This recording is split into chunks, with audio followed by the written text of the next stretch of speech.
আমাদের মধ্যে কিছু বৈষ্ণবরা আছে, তাদের বলে একাদশী নাই। কি আছে না? বলে আমরা বৈষ্ণব, আমাকে একাদশী নাই। মানে নাচতে নাচতে নৈবেদ্যের উপর ঠ্যাং উঠে দিয়েছে, ওনার আর একাদশী নাই।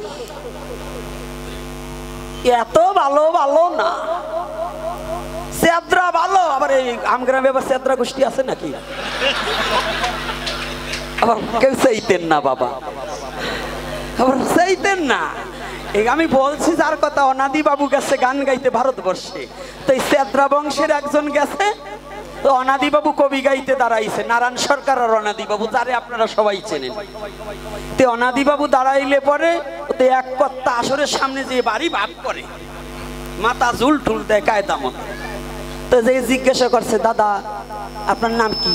এবার নাম বললে জ্বালায় পড়বো নাকি? কয় মনীন্দ্র সেদ্রা। আছে নাকি এই নাম? আবার ঠাকুর ঠাকুর। এ বাবা কেউ চাইতো না, এটা গল্পের হলি, আমি আর কি করবো বলো, একটু আনন্দ দান করতে হয়। তো বাড়ি কয় আছেন কত ঘর? কয় তা প্রায় 30-35 ঘর। তো অনাদি বাবু আবার 5 বছর পর ওই আসরে গান গাইতে গেছে, কিন্তু এইবার ওই কর্তা যাইয়া সামনে বইছে। ওই কর্তা আবারও খুব ঝুল জাল বেশি করিয়ে দেয়। তো ওনার জুলের চোটে গানই ভুলে যাওয়ার কায়দা। দেখবেন কিছু লোক আছে নাম যজ্ঞের আসরে যাইয়ে নাম শুরু করছে, সাইলেন্ট গাওয়ার আগে ওর বাবু উঠে গেছে, যাইয়ে সরকার মশাইরে জড়ায়, আমরা বৈষ্ণব হয়ে গেছি, সেদ্রা ভালো, এত সেদ্রা ভালো না। তাহলে তুমি শাস্ত্র মানো না, তুমি মহাপ্রভুকে মানো না। আর তুমি যদি মহাপ্রভুকে না মানো, তুমি কোনোদিন বৈষ্ণব নয়, তুমি নরকের কীট। পুরাণ বলছে, আমি বলি নাই। চৈতন্য চরিতামৃত সিদ্ধান্ত দিয়েছে, আমি দেইনি। মহাপ্রভু সিদ্ধান্ত দিয়েছে, আমি দেইনি। যদি কোনো সনাতন ধর্ম অবলম্বন করে 8 হইতে 80 বছর বয়স পর্যন্ত প্রত্যেকের একাদশী বাধ্যতামূলক করা বিধেয়। আর বৈষ্ণব ধর্মে যদি বৈষ্ণব ধর্ম গ্রহণ করে যে বলছে আমার একাদশী নাই, ও তো বৈষ্ণবের খাতার মধ্যে নেই, মহাপ্রভুকে সে পরিত্যাগ করে দিল। বলে পুরীতে একাদশী নেই। পুরীতে তুমি কি জগন্নাথ নাকি? জগন্নাথ দেবের একাদশী নেই, মানবের একাদশী আছে। ভগবান জগন্নাথ দেবের একাদশী নেই। আর তুমি যদি বলো যে আমি জগন্নাথ হয়ে গেছি, তাই আসলে তোমার হাত পা কাইটে ঠুটো বানাই দিই। তাহলে তুমি জগন্নাথ হয়ে গেছো, জগন্নাথের তো হাত পাই নাই, বড় বড় গোল গোল চোখ, ওইরকম বানাই দেবো। কি কষ্ট পাচ্ছেন নাকি? সাধু বাবারা কি রাগ করছেন? সত্যি কথা বলেন, রাগ করছেন? কি কথা কি মিথ্যা বলছি? সত্যি তো বাবা। কি বাবা, কি সত্যি না মিথ্যা? তাহলে জগন্নাথ দেবের একাদশী নাই, কিন্তু মানবের নাই, এটা কোন শাস্ত্রে পাইছো কথা? এই মন কল্পিত কথা বলিয়ে লোকগুলোরে বিভ্রান্তি ছড়ানো আমি নিষেধ করছি। আপনি পারেন না বলবেন, আমি পারি না, করি না, কিন্তু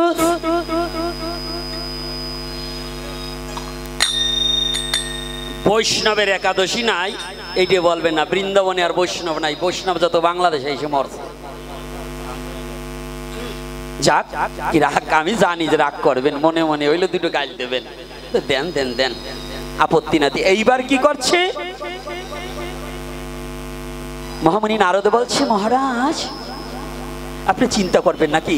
বলছে আপনার শত্রু গোকুলে বাড়ছে তো? বলে হ্যাঁ, ওই শুনেছি কৃষ্ণ বলরাম খুব যুদ্ধ হয়েছে, তা আপনাকে একেবারে একটা সহজ বুদ্ধি দেব। বলছে কি বুদ্ধি? ওই কৃষ্ণকে যদি আপনার একটা অশুভ শক্তি ঢুকেছে আপনার রাজ্যে, এই রাজ্য থেকে যে গোকুল নগরে যাবে সে আর কোনোদিন ফিরে আসবে না। এই যে আমাদের আজকাল ব্যবসা আছে, আধগুনা ব্যবসা, আজকাল গুসাইরে আধগুনা আংটি দেয়, তাবিজ ভরে, কি ভরে না, হ্যাঁ, পাথর বেচে, বেচে না? এই যে কিছু গুসাই বেরিয়েছে, সাবধান, এই আধগুনা গুসাই থেকে সাবধান থাকতে হবে, পাথর বেচা গুসাই থেকে। এরা ব্যবসার জন্য বাবারেও, যেমন দালালরা বাবা বাপ বেটাও ভাই ভাই হতেই পারে, ওরা ওই ব্যবসার জন্য অনেক কিছু করতে পারে। তাবিজ বেচা গ্রুপ, কি বাবারা একটু রাগ হচ্ছে,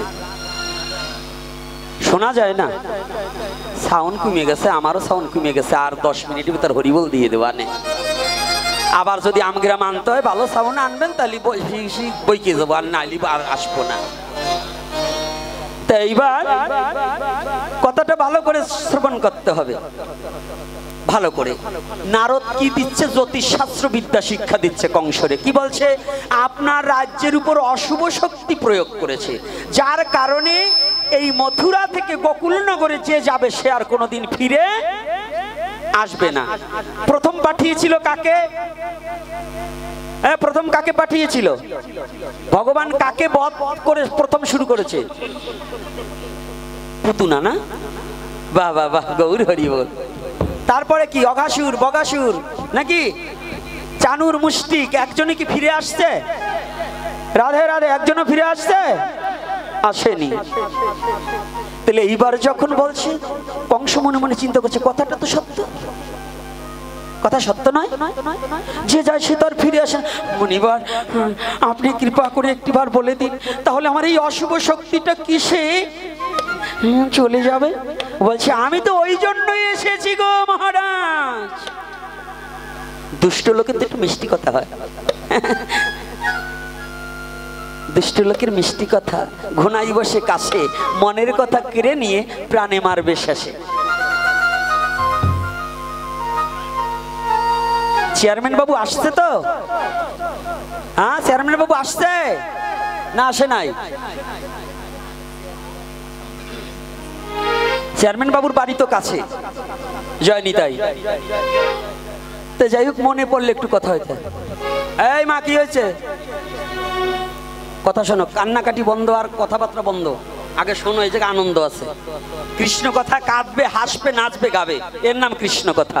কৃষ্ণ কথা এগুলো কানলেই কৃষ্ণ কথা হয় না। সবচেয়ে আনন্দের কথাই হচ্ছে কৃষ্ণ কথা।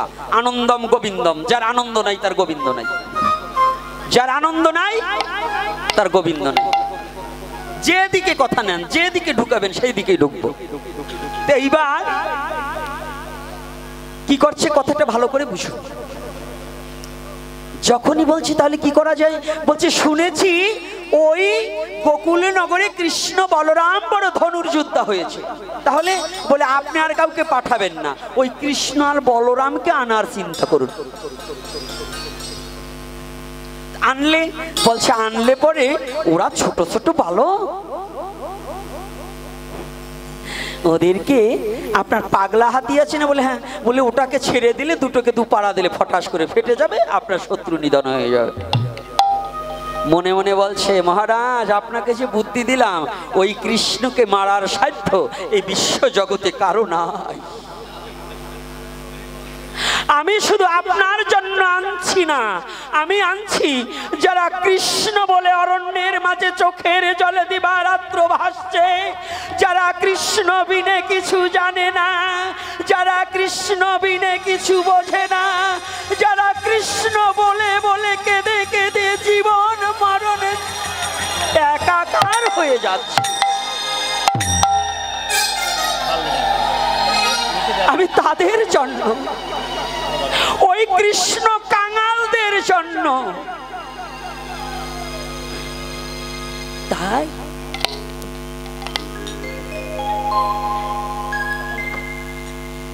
কংস মনে মনে চিন্তা করছে, তাই তো। কংস ডেকে বলছে, কে আছিস এই অনুচর, এখনই ছুটে যা, গোকুল নগরে গিয়ে কৃষ্ণ বলরামকে ধরে নিয়ে আয়, ধরে নিয়ে আয়।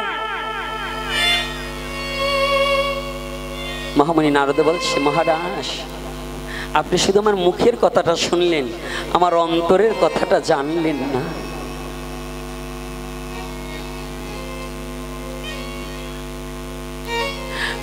ওই কৃষ্ণ যদি কাউকে ধরা না দেয়, কত যুগী যোগাসনে ব্রহ্মা পায় না যার চরণ ব্রহ্ম জ্ঞানী, ওই কৃষ্ণকে কেউ কোনোদিন জোর করে ধরে আনতে পারে না। যদি করো জোরে বিনয় করে, দুটি নয়নের জলে হা কৃষ্ণ বলে কেঁদে কেঁদে যদি পাগল পারা হয়,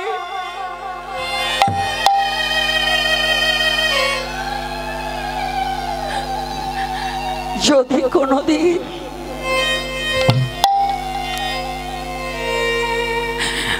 ভক্তের দুপুটা নয়নের জল গোবিন্দের চরণে পৌঁছে যায়, তবে যদি কৃষ্ণকে আনা যায়।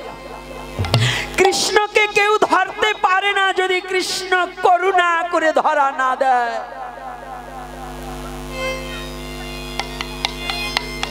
মহারাজ দাঁড়ান, মহারাজ এ কৃষ্ণ বড় অভিমানী, এ কৃষ্ণ বড় চালাকের চূড়ামণি, চতুরের শিরোমণি, আপনার অনুচর গেলে চিনে ফেলবে। জানুন, এই কৃষ্ণকে আনতে হলে যদি একজন কৃষ্ণ ভক্ত ছাড়া এই কৃষ্ণ মথুরায় কোনোদিন আসবে না। নারদের চিন্তা, মহারাজ কৃষ্ণ তো দূরের কথা, একজন শুদ্ধ কৃষ্ণ ভক্তকে কোনোদিন ধ্বংস করা যায় না, কোনোদিন ধ্বংস করা যায় না। কংস চিন্তাযুক্ত হয়ে গেল। কংস বলছে, মহামণি আমি তো অনেক আগেই আমার রাজ্য থেকে কৃষ্ণ ভক্তকে তাড়িয়ে দিয়েছি, কত যন্ত্রণা দিয়েছি, কত গঞ্জনা দিয়েছি, কত আঘাত ঘাত প্রতিঘাত করেছি কৃষ্ণ ভক্তকে। আমার রাজ্যে যে একটাও কৃষ্ণ ভক্ত নেই।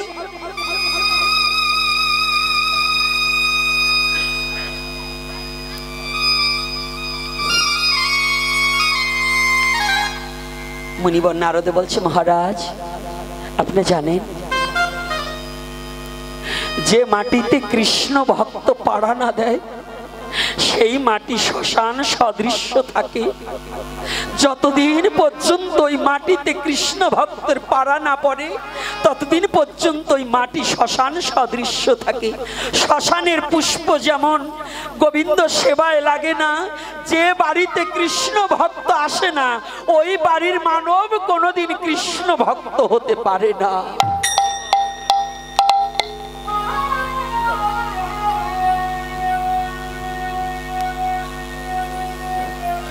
মহারাজ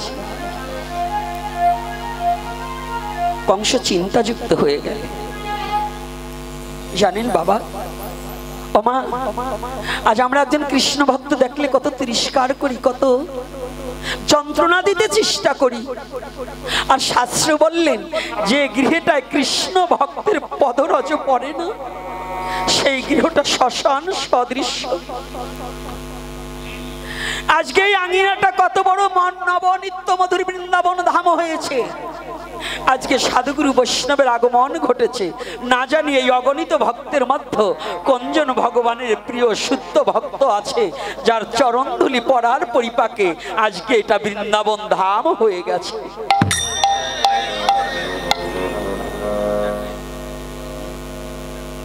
এ চন্ড আজকে মহামুনি নারদ বলছে, মহারাজ দাঁড়ান, কৃষ্ণ ভক্ত বিহীন কৃষ্ণকে আনা সম্ভব নয়। কংস মহারাজ চিন্তাযুক্ত হয়ে গেলেন। মহামুনি নারদ বললেন, একটু দেখি তো, আপনার ধান ঝেড়ে ফেললেও তো ওই ধানের মধ্যে চিটা দু একটা থাকে, আপনি যতই তাড়িয়ে দেন দেখি আপনার রাজ্যে কোথাও না কোথাও একজন কৃষ্ণ ভক্ত আছে কিনা। সে কৃষ্ণ ভক্ত কি? এদিকে অরণ্যের মাঝে, গভীর অরণ্য, অরণ্য মানে জঙ্গল, গভীর জঙ্গলের মাঝে পাতা দিয়ে একটা কুঠির নির্মাণ করে মহামুনি অক্রূর সেখানে বসে, অক্রূর যার কোনো ক্রূর স্বভাব নেই, যার মধ্যে কোনো হিংসা নিন্দা নেই, যার মধ্যে কোনো অহংকার অহমিকা নেই, যার মধ্যে কোনো পরদ্রব্যের প্রতি লোভ নেই, লালসা নেই, সেই ব্যক্তি হচ্ছে অক্রূর। যে কৃষ্ণ চরণে, কৃষ্ণকে দেখেনি, না দেখেও তার চরণে দেহটাকে নৈবেদ্য রূপে দান করে দিয়েছে।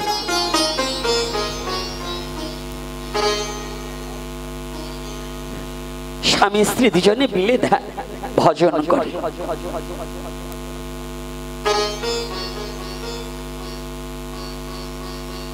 মহামুনি নারদ বলছে, আমি একটু দেখি তো। মহারাজ মা ভয়, আর আপনার কোনো ভয় নেই। আপনার রাজ্যে যে এমন একজন শুদ্ধ কৃষ্ণ ভক্ত রয়ে গিয়েছে আপনি তা জানেনই না। আরে যে যাওয়া মাত্রই, যার বদন দেখা মাত্রই কৃষ্ণ মথুরায় চলে আসবে। হ্যাঁ, আমার রাজ্যে? আরে হ্যাঁ তো, হরিণ যেমন নিজের নাভিতে কস্তুরী জন্মায়, ঘ্রাণে বনে বনে ভ্রময়, আর নিজের নাভিতে কস্তুরী আছে সে যেমন সন্ধান জানে না, আপনিও তেমন আপনার রাজ্যে যে এত সুমধুর কৃষ্ণ ভক্ত রয়েছে আপনি নিজেও জানেন না।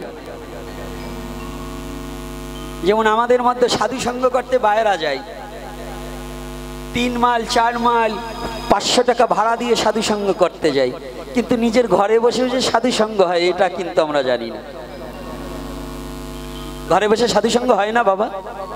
এখানে আসছেন ভক্ত সঙ্গ করতে, কিন্তু নিজের ছেলে মেয়ে স্ত্রী মা বাবা সবাইকে নিয়ে যদি প্রতিদিন সন্ধ্যার সময় একটু হরিনাম সংকীর্তন করা হয়। মায়েরা আজকে পরপুরুষকে প্রেমালিঙ্গন দিচ্ছেন, বাবারা যারা পর নারীকে প্রেমালিঙ্গন দিচ্ছেন, আপনি আপনার স্ত্রীকে জয় রাধে শ্রী রাধে বলে কিংবা জয় নিতাই বলে হ্যাঁ কৃষ্ণ বলে নিজে বাড়িতে বসে কীর্তন করিতে করিতে নিজের স্ত্রীকে একটু বক্ষে জড়িয়ে ধরুন, নিজের মাকে একটু বক্ষে জড়িয়ে ধরুন, নিজের বাবাকে একটু জড়িয়ে ধরুন, নিজের সন্তানকে একটু জড়িয়ে ধরুন, নিজেরা হরি নাম করুন, দেখুন ওখানেও সাধু সঙ্গ হয়ে যাবে। হবে না বাবা? হয় না? সাধু সঙ্গ হয় না? তাহলে খালি সাধু সঙ্গ করতে কি হরিবাসরেই যেতে হয়? নিজের ঘরে সাধু তৈরি না করলে বাইরা সাধু সঙ্গ করে কোনো লাভ হয় না। হবে? আগে নিজের ঘরকে সাধু সঙ্গে পরিণত করা প্রয়োজন আছে কিনা? রাধে রাধে, জয় শ্রী রাধে। তাহলে মনে থাকবে তো? তাহলে এইবার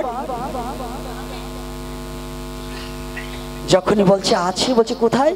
বলছে আপনার অরণ্যের মাঝে মহামতি অক্রূর নামে, মহামতি অক্রূর নামে রাক্ষস নিয়ে, ওই একটা গল্প আছে, এই 4টে ব্যক্তির চারটে বস্তুর একটা যদি কারো আতালে থাকে তার কোনো শান্তি নাই। এটা কি কি জানেন? ওই বে বই দিয়ে কুজো ডুঙা বে বই দিয়ে ভাই দরজাল মেয়ে ছেলের লাইতে নিয়ে গাই, এই সাইডের একটা যার আতালে আছে তার কোনো শান্তি নাই। যাগো বলছি তারা বুঝে গেছে, আর এর ভাঙাবো না নে। জয় শ্রী রাধে রাধে। তো এইবার যখনই বলছি তবে মহারাজ একটা সাবধান, তাকে আনবে বড় সম্মানের সহিত, যদি বিন্দুমাত্র অসম্মান করা হয় তাহলে কিন্তু কৃষ্ণ আসবে না।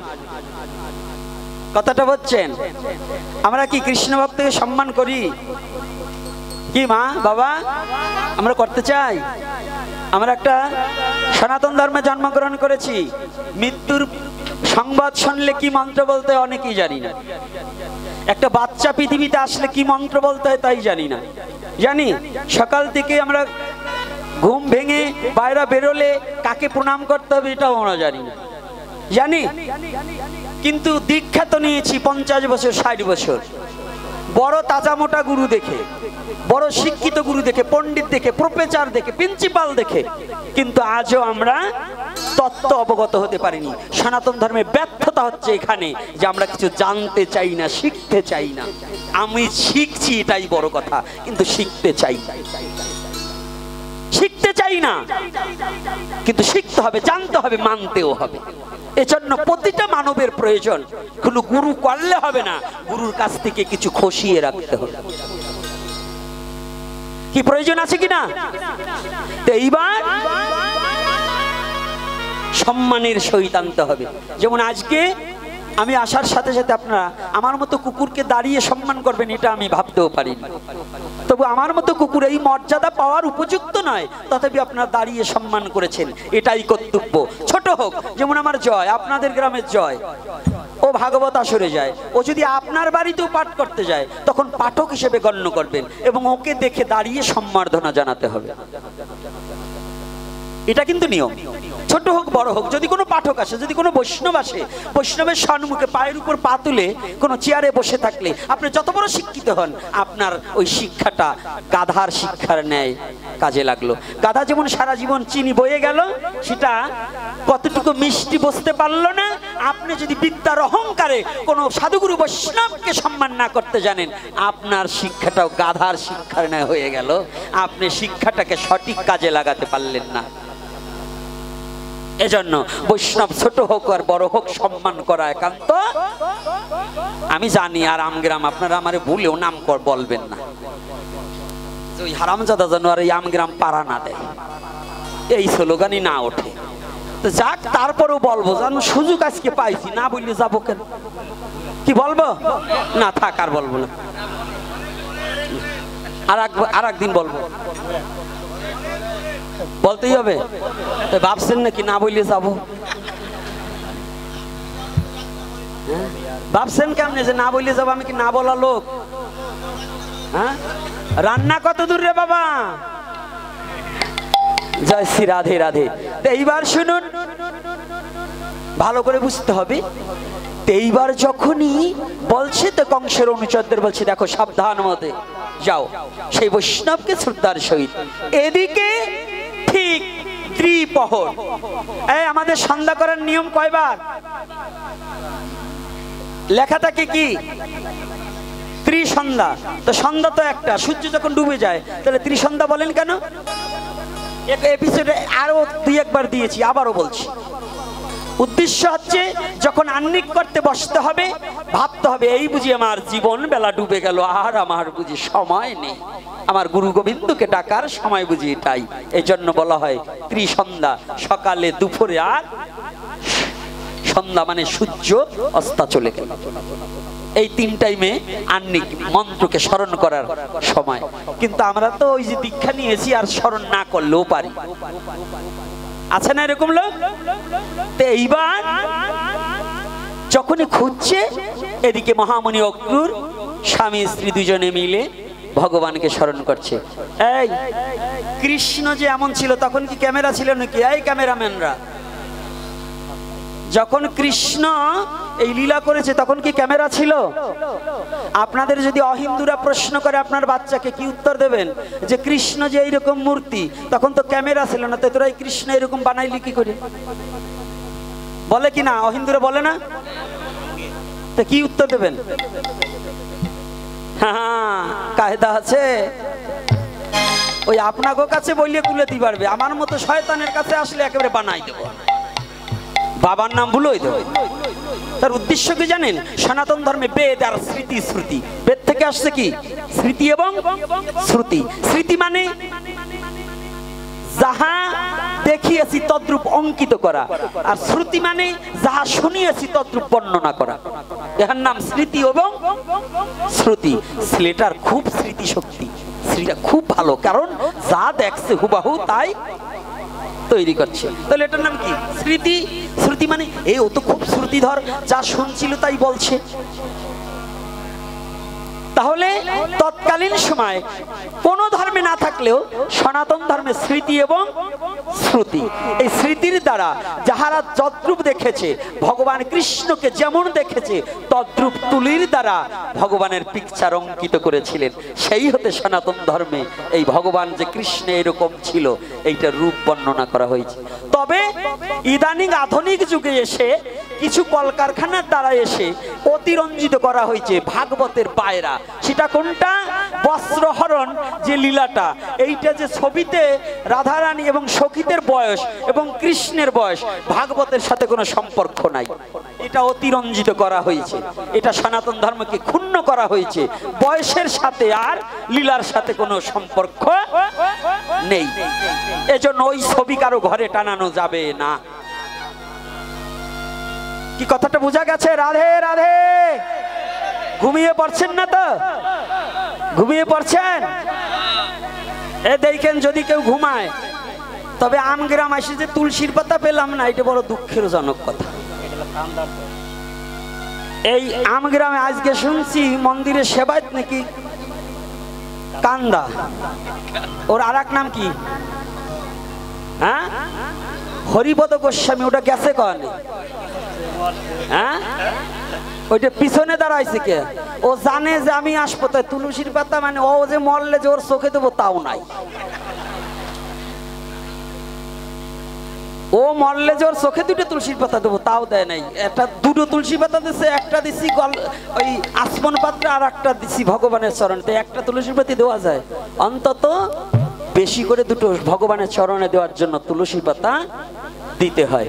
তাই এই জন্য কম দেশে ও চালাক মানুষ। যারা ঘুমাবে, আমি এবার ওই যারা ঘুমায় হরি কথায় তাকে চোখে তুলসীর পাতা দেই। তো ও আবারও খুব চালাক মানুষ, যে আমাদের গ্রামের লোক যেন বা তুলসীর পাতা না পায়, এই জন্য কম দেশে। যাক, আজকার বেশি কথা বলবো না। হ্যাঁ, এইবার আবার ওখানে যাই। তো ওইখানে আসিয়ে তারপরে দাঁড়াও। তো এইবার যখন খুঁজছে, এদিকে নাম করছে, যার তো জীবনে এই আমাদের মহামুনি অক্রূর বালুকার মধ্য ধ্যাননেত্রে কৃষ্ণকে দর্শন করে বালুকার মধ্য কৃষ্ণ মূর্তি অঙ্কন করেছে। ভালো করে বুঝুন, কৃষ্ণর মূর্তি সর্বপ্রথম বালুকার মাঝে অঙ্কিত করেছিলেন মহামুনি অক্রূর। মহামুনি, এ কথাটা কিন্তু যুবক ছেলে সবাই জেনে রাখবে, এটা লেখে রাখো, মাঝে প্রয়োজন হতে পারে। এইবার অক্রূর মহামুনি যখন ধ্যান করছে, কৃষ্ণ নাম করছে, যখন কৃষ্ণ নাম করছে আর বলছে, প্রভু হে, আর কি কোনদিন তোমার দেখা পাবো না? তুমি কি কোনদিন এই মথুরায় আসবে না? আর কোনদিন কি তোমার চরণ দর্শন আমার দ্বারা হবে না? হবে না। বলো প্রভু, সেই দিন আমার কবে হবে? আমার নয়নে তোমার চরণ দর্শন করিব, দর্শন করিব। বদনে কৃষ্ণ কৃষ্ণ বলিব, কৃষ্ণ বলিব।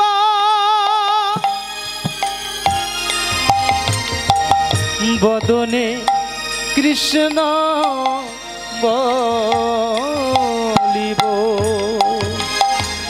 আর এই হস্ত দ্বারা কবে তোমার চরণে দুখানা তুলসী দেব? কৃপা করে কবে তোমার দেখা পাবো? দেখা পাবো। যখন কাঁদছে, আরতি জানাচ্ছে, ভগবান সব সইতে পারে, কিন্তু ভক্তের চোখের জল আর ভগবান সইতে পারে না। ইতিমধ্যে কংসের অনুচররা গিয়ে উপনীত হয়েছে। দূর হতে দেখতে পাই একটা ছোট্ট কুঠি, দরজা দেওয়া। কুঠিয়ার সামনে গিয়ে বলছে, কুঠিয়ায় কি কোনো লোক আছেন? মহামুনি অক্রূর কি বাড়িতে আছেন? আমাদের মহারাজ কংসের নির্দেশ, আপনার এখনই কংসালয়ে প্রবেশ করতে হবে। একই যার ভয়ে ভয়ে অরণ্যের মাঝে বসে কৃষ্ণ নাম করেছিলাম, সেই কংস আজ জেনে গিয়েছে, আর বুঝি প্রাণে বাঁচব না, আর বুঝি প্রাণে বাঁচব না। যাক, মৃত্যু আজ না হোক কাল হবেই, তো দেখি কারা এসেছে। মহামুনি অক্রূর দরজাটা খুলে দেখতে পায় কয়েকজন কংসের অনুচর এসেছে। তারা দণ্ডবোধ করেছে, মুনিবর, অমুনিবর, কৃপাপূর্বক আমাদের মহারাজ আপনাকে কংসালয়ে গমন করার অনুমতি প্রদান করেছে।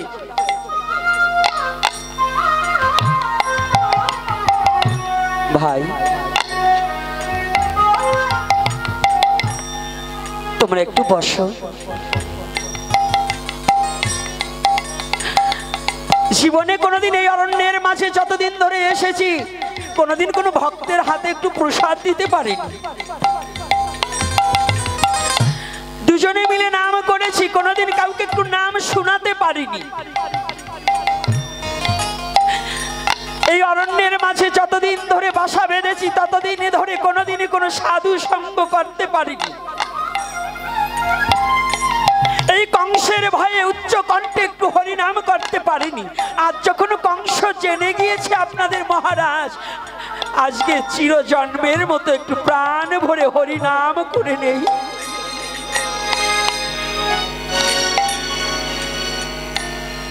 তোমরা একটু বসো ভাই। বসেছি। বিগ্রহর সামনে গিয়ে দুটি চোখের জল ছেড়ে দিয়ে বলছে, প্রভু বড় আশা ছিল আজ না হয় কাল তুমি একদিন এই মথুরায় আসবে, কিন্তু হলো না, হলো না, আমার আশা পূর্ণ হলো না। এই নয়ন ভরে তোমার চরণ দর্শন হলো না।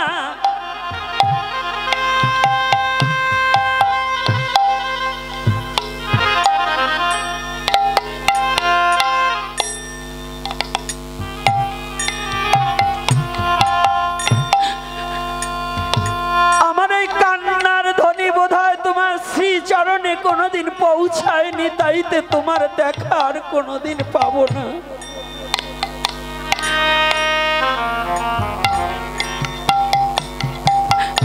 জানো প্রভু,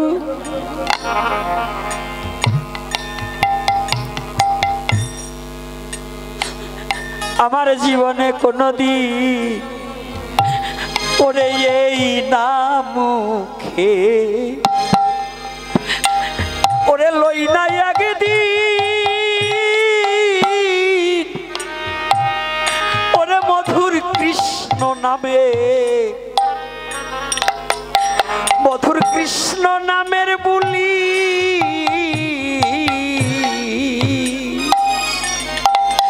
ওরে আমার হস্ত দিয়ে লই নাই টেনে রে। ওরে আমি একদিন ওই ভক্ত পদ ধুলি আর এই না মুখে ওরে লই নাই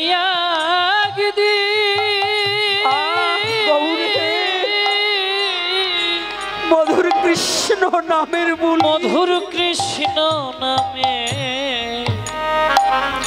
মধুর কৃষ্ণ নামের বুলি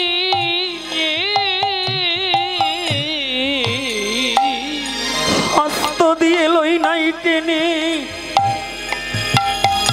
আমি হস্ত দিয়ে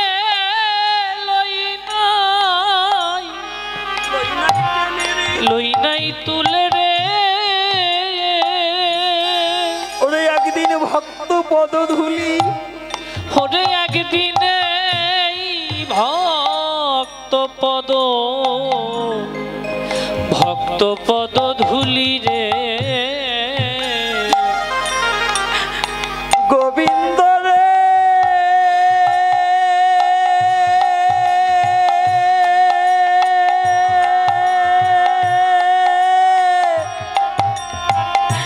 ও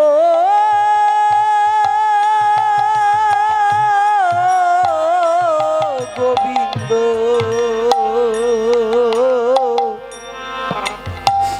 গোবিন্দ গোবিন্দ হে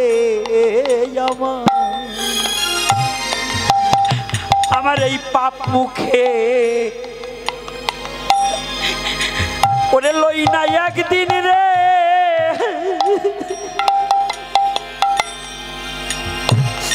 ওরে আমি এই মধুর কৃষ্ণ নামের বুলি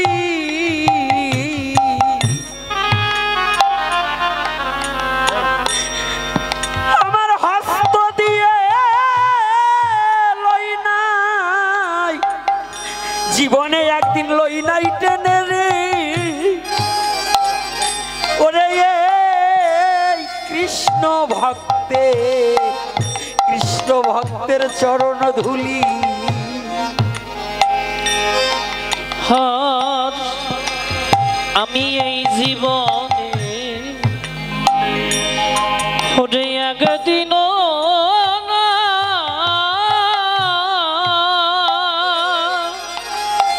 এই নাই কৃষ্ণ নামের বুলি। গোবিন্দ জয় নিতাই গৌর হরি বল, হরি বল।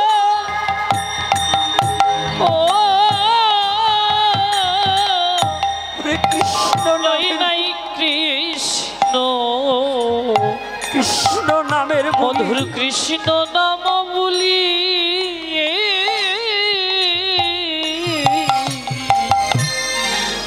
হস্ত দিয়ে লই নাই টেনে, ওরে এই হস্ত দিয়ে লই নাই,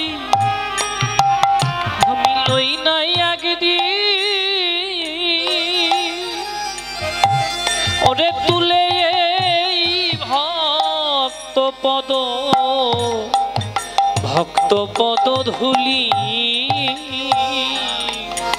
বুঝি আমার জীবনে আর হবে না রে, বুঝি এই জীবনে আর হবে না, আমার হবে না রে। ওরে বদন ভরে কৃষ্ণ বলা হরি বল। আমার জীবনে বুঝিয়া হবে না রে। ওরে এই বদন ভরে মধুর কৃষ্ণ বলা আমার এই জীবনে বুঝিয়া হবে না রে। আরে বুঝি হবে না গোবিন্দ, আর জানো গোবিন্দ, আর কোনদিন তোমার অক্রুর এসে তোমার চরণে দুটো তুলসী দেবে না। তোমার অক্রুরের আজ শেষের দিন, কেননা ওই কংসালয়ে গেলে কংস আর আমার প্রাণ ফিরতে দেবে না, প্রাণে ফিরে আসতে দেবে না।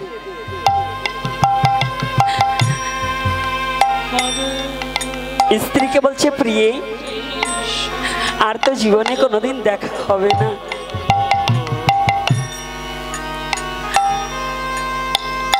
তুমি আমার একটা কথা নেবে, তুমি একটু দাঁড়াও।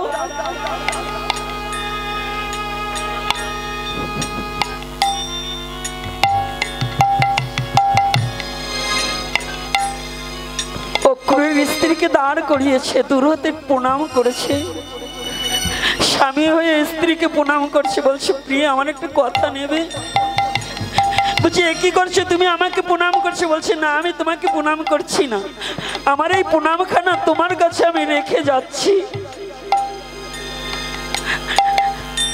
আমি প্রণাম করে তোমার কাছে রেখে যাচ্ছি, আমি জানি কোনো না কোনো দিন আমার গোবিন্দ মথুরায় আসবে। আমি তো আমার গোবিন্দকে দেখে যেতে পারলাম না, যেদিন আমার গোবিন্দ এই মথুরায় আসবে, প্রিয় তুমি আমার কথা নিও, আমার হয়ে আমার প্রণামখানা আমার গোবিন্দের চরণে পৌঁছাইয়া দিও।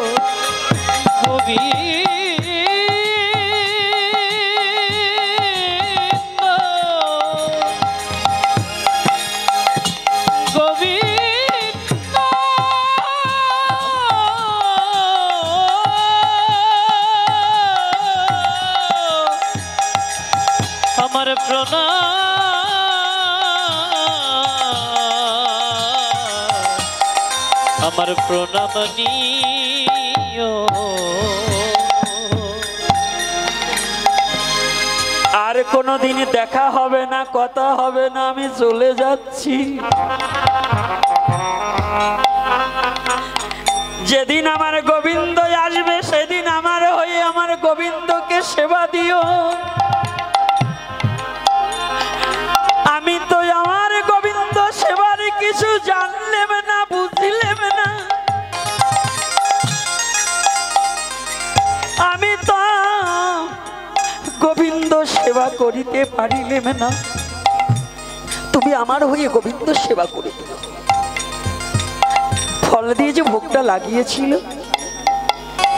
ওই ফলপ্রসাদিনী কংসের অনুচরদের হাতে যখনই দিয়েছে, ওরা প্রেমানন্দে যখনই সেবা করছে, বলছে ভাই আসো, আমি তো ভক্ত সঙ্গে কোনোদিন নাম করিনি, প্রাণ ভরে একটু নাম করি। হরে কৃষ্ণ হরে কৃষ্ণ কৃষ্ণ কৃষ্ণ হরে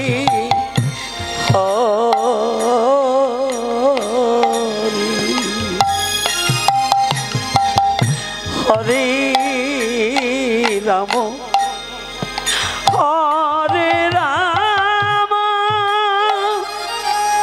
রাম রাম হরে হরে। সবাই কীর্তন করি। হরে কৃষ্ণ হরে কৃষ্ণ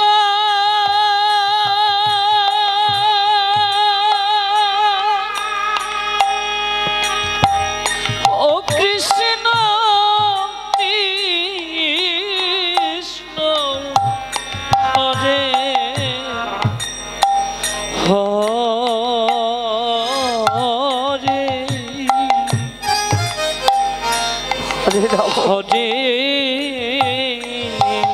সকলে কীর্তন করি। আমাদেরও সবার শেষের সময় আর এই দিন হয় কিনা, আর জীবনে এই সাধু সঙ্গ হয় কিনা। ও রাম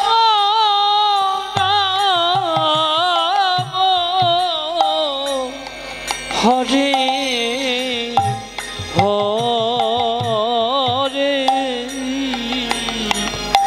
হরে কৃষ্ণ হরে কৃষ্ণ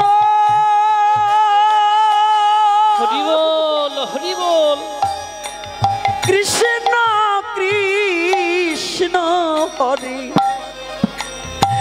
হরে হরে রাম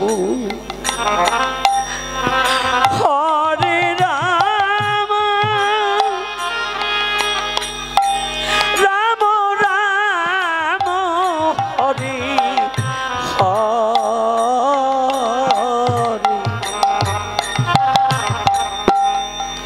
হরে কৃষ্ণ হরে কৃষ্ণ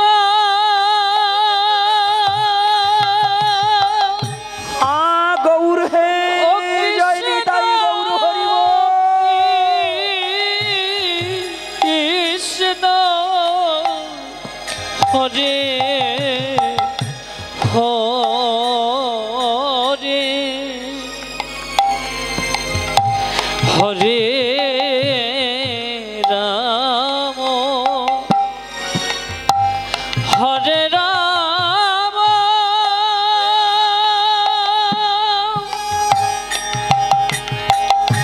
ও রাম রাম হরে হরে হরে কৃষ্ণ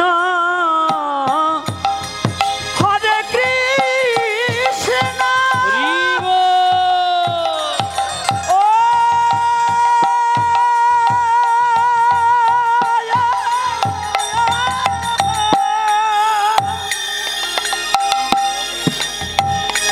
কৃষ্ণ কৃষ্ণ হরে হরে হরে রাম হরে রাম রাম রাম হরে হরে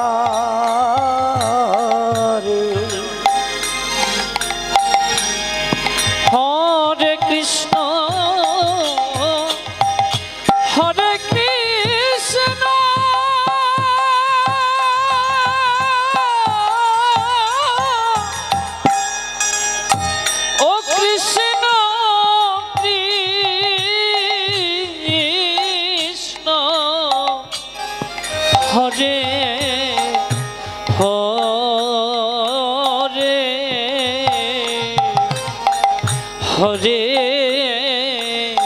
রাম হরে রাম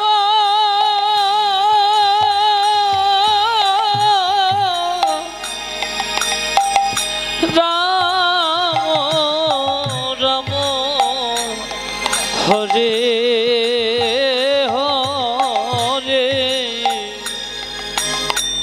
নাম করছে মহামণি অক্ষরে নাম করছে। যখন ওই নামের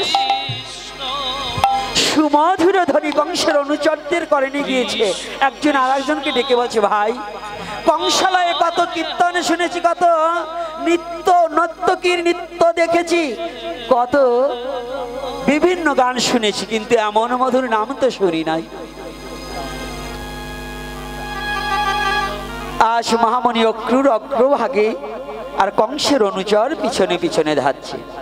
কিন্তু যখনই কংসের আলয়ের কাছে কাছে গিয়েছে, কংসের অনুচর আরো যারা ছিল লাঠি সুটা নিয়ে ধেয়ে আসছে। কেড়ে নাম করছে, ওই মূর্খ কি জানে না যে আমাদের মহারাজের রাজ্যে কখনো কৃষ্ণ নাম চলে না। যখনই লাঠি নিয়ে এসে যখনই মহামণি অক্রুরকে দর্শন করেছে, বদনে কৃষ্ণ নাম, নয়নে কৃষ্ণ প্রেম বারিধারা ঝরছে অবিরাম, দেখেই হিংসা ভুলে গেছে। হাত হইতে লাঠি ছুটা সব খসে পড়ছে। ওই নাম যখনই কর্ণে যাচ্ছে, সকলেই নাম করছে, রাধে রাধে, সবাই নাম করছে। হ্যাঁ, এ কি গো, এটা কেমন হলো? যারা মারতে আসছে তারাও নাম করছে। এইবার নাম করতে করতে যখনই কংসালয়ে প্রবেশ করেছি, কংসালয়ে প্রবেশ করার সাথে সাথে এইবার একটা প্রশ্ন আসছে, এটা একটু শুনি। কি বলছে, বাবা গোপাল কি বাস্তবে দেখা দেয় নাকি ভক্তকে স্বপ্নে দেখা দেয়? বাবা গোপাল যদি স্বপ্নের মধ্যে দেখা দেয় তাহলে কি তাকে পাওয়া হয়? বাবা গোপাল যদি অধমের সাথে কথা বলে, অধমের তখন গোপাল পা জড়িয়ে ধরে বলে কি, হ্যাঁ তোমাকে পেয়েছি, আমি তোমাকে ছাড়বো না, তুমি কি খাবে বলো? এগুলো কোনো প্রশ্ন না, আস্তে, এগুলো বাবা কোনো প্রশ্নের মধ্যে পড়ে না। এটা এমনি যখন আমি এক সময় বসে থাকবো তখন এ কথা। হরিকথার মধ্যে গোপাল স্বপ্নাবেশে, স্বপ্নের স্বপন দু প্রকার, একটা স্বপ্ন বাস্তব হয় আর একটা স্বপ্ন ভুল হয়। একজন স্বপ্নে চারতলা বাড়িতে শুয়ে থাকে, সকালবেলা দেখে, হ্যাঁ হ্যাঁ স্বপ্নে দেখি বোম্বের নায়িকা জিহি চাওলার সাথে প্রেমের গল্প করছি আমি বসে বাসর রাতে, জেগে দেখি হায়রে জ্বালা, গাল বেয়ে পড়ছে লালা, গায়ের কাঁথা ছিঁড়ছি যাতে। এটাও স্বপ্ন। আর একটা স্বপ্ন আছে সত্য হয়, সেটা কি, যদি ভগবান কাউকে কৃপা করে সেই সঠিক স্বপ্ন কাউকে দেখায়, ওই স্বপ্ন বাস্তবে রূপ নেয়। ওখানে সীমাবদ্ধ থাকুক, আর ওদিকে যাব না। তো এইবার আসুন, যখনই